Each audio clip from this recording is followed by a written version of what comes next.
Lakwatsirang babae. Ngayong araw maglakwatsa na naman ang babae. Siyempre hindi yan aalis ang babaeng yan kung hindi siya maglalagay ng kuloriti sa pagmumuka niya. Magaling lang naman yung babaeng yan sa paglalagay ng mga kuloriti sa pagmumuka niya. Pero paasikasuhin mo yan sa bahay, ipaglaba mo yan siya. Napakatamad niya. Pero utusan mo yan mag-makeup, mag-skincare. Napakabilis niya. Ang kubita dito sa bahay naninilaw na.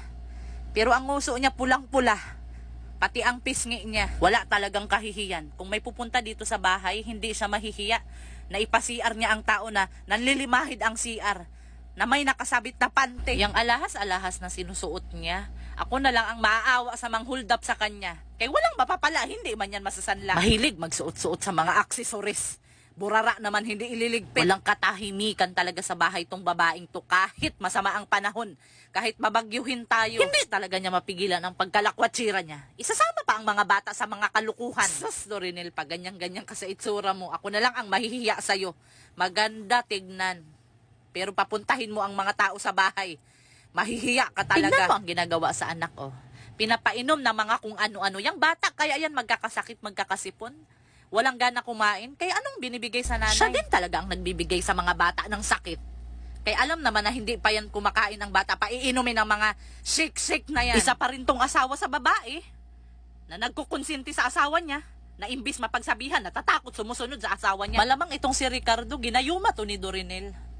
Kaya bakit magsusunod-sunuran sa kanya? Kaya kung ako pa kay Ricardo, kung ganyan ang estilo sa asawa ko, pabayaan ko yan siya, uy.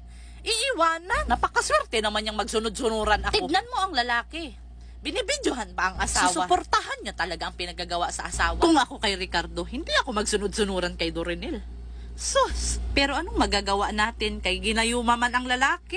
Ay, wala tayong magagawa kapag gayuma ang umipik. Kaya siguro bihira lang maglalaban ng panty ang babae kay ginagamit niya yan pang gayuma sa asawa niya. Hindi talaga mahihiya ang babae, oh.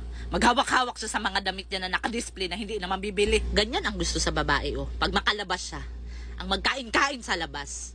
Kay sosyalira man. Hindi man yan kakain sa lutong bahay. Gusto niyang magpakasosyal kakain sa labas. Hindi yan siya mapakali pag makahawak ng pira. Kay one day millionaire man. Yang hidsit na yan, nakailang bili na siya niyang babae. Kaya sobrang bingi na. Kakasuksok niya yung mga hidsit na yan sa tinga niya. Yung mga bata kahit gusto niyan mag-iste sa bahay, hindi maka-iste. Kay ang nanay lakwatsira.